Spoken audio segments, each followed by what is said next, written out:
नमस्कार मेरे प्यारे विद्यार्थियों, हमारे इस चैनल में आप सबका हार्दिक स्वागत है। साथ ही साथ दिवाली की ढेर सारी शुभकामनाएं। कक्षा 7वीं हिंदी सुलभ भारती पुस्तक से हम लोग 2 लघु कथाएं पाठ पढ़ चुके हैं और इसके प्रश्नोत्तर रह गए हैं, जो कि मैं आपको आज उसके प्रश्नोत्तर बना कर दे रही हूँ। आपको आपकी स्कूल से वर्कबुक मिले हैं, उस वर्कबुक में ये सारे प्रश्नोत्तर आप नोट करके रखेंगे। तो चलिए हम लोग शुरू करते हैं 2 लघु कथाएं के प्रश्नोत्तर। प्रश्न पहला है, योग्य विकल्प चुनकर वाक्य फिर से लिखिए। यानी ऑप्शन दिए गए हैं, उसमें जो सही ऑप्शन है वो आपको लिखना है। तो जब बादशाह ने बीरबल की दूसरी शर्त सुनी तो वे बीरबल डैश से 3 ऑप्शन दिए गए हैं, से खुश हो गए और का मुँह देखने लगे या की होशियारी जान चुके। इसका उत्तर है, जब बादशाह ने बीरबल की दूसरी शर्त सुनी तो वे बीरबल का मुंह देखने लगे। दूसरा प्रश्न है, क्रोधित होकर उस चित्रकार ने सेठ से डैश पैसे मांगे, पूरे पैसे मांगे और सभी चित्रों के पैसे मांगे। तो इसके उत्तर रहेंगे सभी चित्रों के पैसे मांगे। तीसरा प्रश्न है, कला और कलाकार का सम्मान करने से डैश कला संस्कृति की रक्षा एवं संवर्धन होता है, चित्रकार नाराज हो जाते हैं, बादशाह मुश्किल में पड़ जाते हैं। इसका पहला उत्तर होगा कला संस्कृति की रक्षा एवं संवर्धन होता है। दूसरा प्रश्न है, निम्नलिखित प्रश्नों के उत्तर एक शब्द में लिखिए। एक शब्द में आपको उत्तर देने हैं। तो इसका पहला प्रश्न है, अकबर के दरबार में कितने रत्न थे? उत्तर में आएगा 9 रत्न। सिर्फ इतना ही होगा 9 रत्न, क्योंकि एक शब्द में उत्तर देना है, एक वाक्य में नहीं, इसलिए 9 रत्न। दूसरा है, सप्ताह में कितने दिन होते हैं? इसका उत्तर होगा 7, सिर्फ 7 उत्तर होगा। तीसरा प्रश्न है, घोड़े के मालिक की कितनी शर्तें थी? इसका उत्तर होगा 2। अगला प्रश्न है, अकबर ने बीरबल को कितने दिन में घोड़ा लाने के लिए कहा? इसका उत्तर होगा 1 सप्ताह। आगे प्रश्न तीसरा है, निम्नलिखित वाक्य सही है या गलत? इस पर ध्यान देना है। सेठ बहुत गरीब था, यह गलत है। सेठ गरीब नहीं था, सेठ अमीर था, इसलिए सेठ बहुत गरीब था, यह गलत है। दूसरा है, सेठ बहुत ही कंजूस था, यह सही है। तीसरा है, सेठ ने चित्रकार से अपना चित्र बनवाया, यह भी सही है। और चौथा है इसका, चित्रकार बीरबल के न्याय से बादशाह बहुत खुश हुए, यह भी सही है। अगला प्रश्न है, निम्नलिखित प्रश्नों के उत्तर एक एक वाक्य में लिखने हैं। एक एक वाक्य में लिखिए। बादशाह का मन क्या देखकर प्रसन्न हो गया? उत्तर है, बादशाह का मन चारों तरफ हरियाली देखकर प्रसन्न हो गया।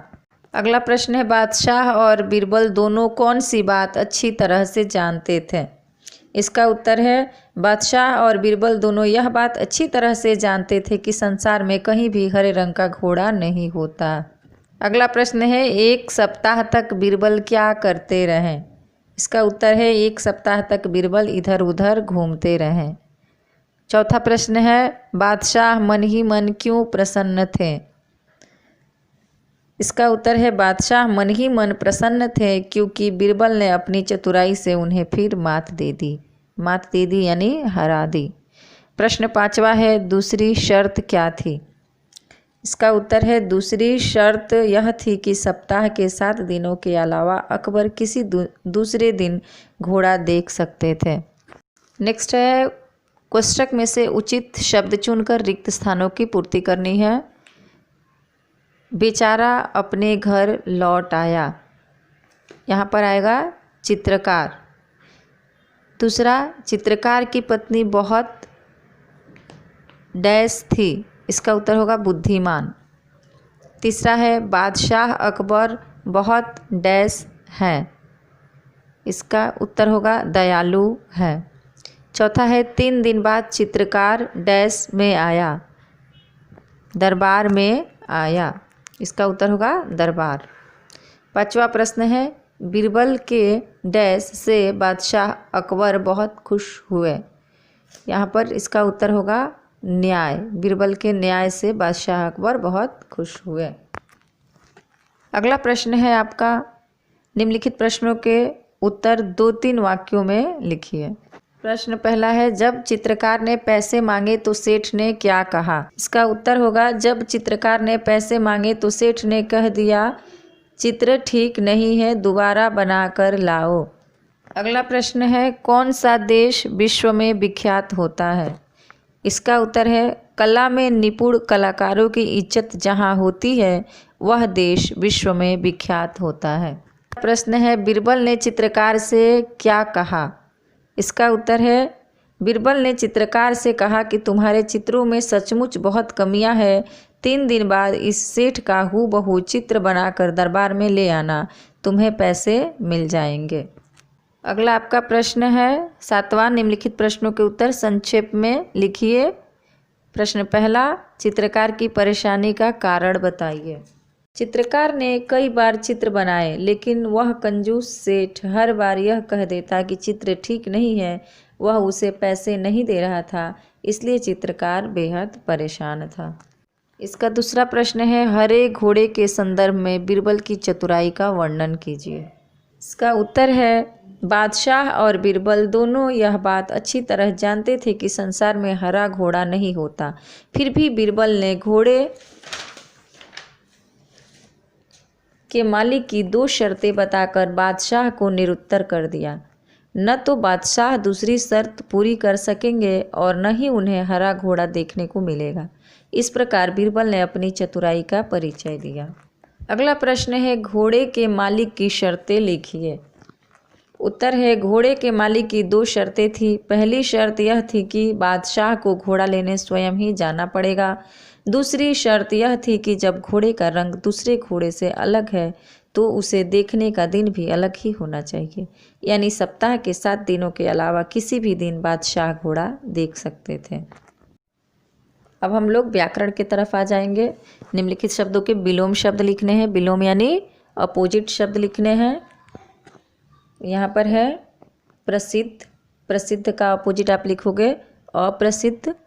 फिर दूसरा है प्रसन्न, प्रसन्न का अपोजिट लिखोगे अप्रसन्न। तीसरा है विश्वास, अविश्वास। चौथा है उपस्थित, इसका उत्तर लिखोगे अनुपस्थित। अगला प्रश्न, निम्नलिखित शब्दों के 3 पर्यायवाची शब्द लिखिए। पर्यायवाची शब्द यानी समानार्थी शब्द 3 लिखने हैं।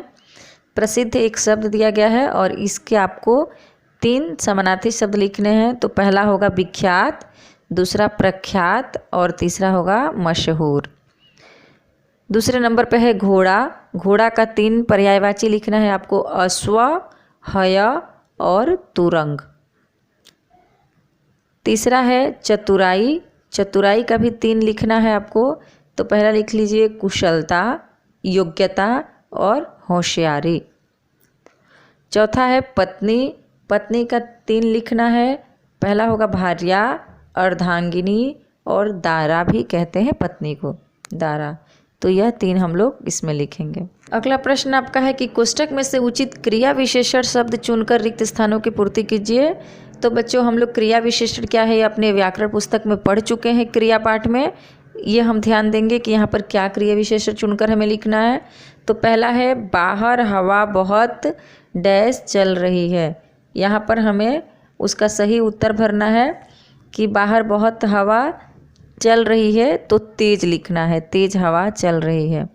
दूसरा है बादशाह घूमने के लिए डैश तैयार हो गए। इसका उत्तर होगा तत्काल। आपको हेल्प बॉक्स में दिया गया है सबका आंसर, तो इसका तत्काल उत्तर होगा। तीसरा है ताजे फल डैश बिक गए। इसका उत्तर होगा तुरंत बिक गए। चौथा है नल से पानी डैश बह रहा है। इसका उत्तर होगा धीरे धीरे बह रहा है। पांचवा है सभी बैठे थे कि बिजली डैश चली गई। इसका उत्तर होगा कि अचानक, अचानक चली गई, बिजली चली गई। आगे देखिए आपका एक प्रश्न है, प्रश्न नंबर 11 कि निम्नलिखित वाक्यों में से संबंध बोधक अव्यय चुनकर लिखिए। तो हम लोग व्याकरण पुस्तक से अव्यय पढ़े हैं, अव्यय के 4 प्रकार भी पढ़े हैं जिसमें कि संबंध बोधक अव्यय भी आया है। मैंने बताया भी है आपको कि का के की जिसमें जुड़ता है वो संबंध बोधक अव्यय होता है। तो इसका प्रश्न उत्तर लिखने जा रहे हैं अभी हम लोग। तो इसमें संबंध बोधक अव्यय जोड़कर बताएंगे इसमें से कि संबंध बोधक अव्यय कौन सा है। नागपुर से रायगढ़ की ओर गए। यहाँ पर संबंध बोधक अव्यय आपका होगा की ओर। दूसरा है ताकत के लिए संतुलित आहार आवश्यक है, तो इसका उत्तर होगा के लिए। आपको के लिए को अंडरलाइन करके साइड में लिखना है।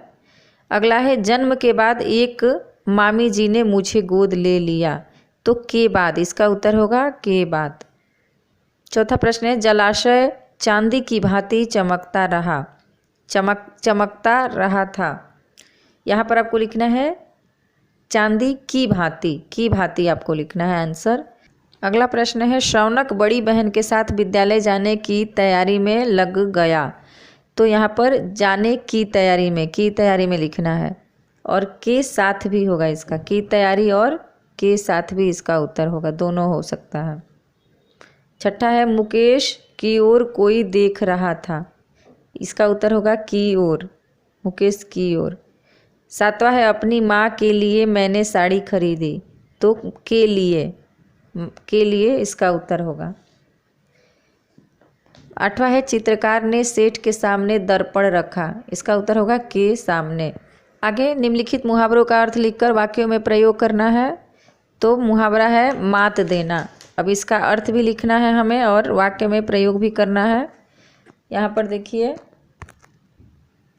यहाँ पर मैं आपको मुहावरे का अर्थ बता दे रही हूँ, वाक्य में आप खुद भी प्रयोग कर सकते हो। मात देना यानी हरा देना, आप वाक्य में प्रयोग अपने आप भी कर सकते हो। मैंने कबड्डी के खेल में अपने मित्र रमेश को हरा दिया।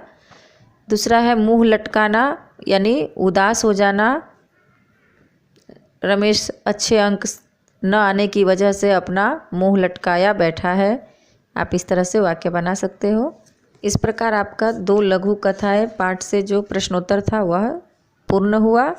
अब आप इसे अच्छी तरह से अपने हिंदी वर्कबुक में लिख सकते हो और परीक्षा में इसकी तैयारी कर सकते हो, पढ़ाई कर सकते हो। धन्यवाद बच्चा। एक बार फिर आप सबको दिवाली की ढेर सारी शुभकामनाएं।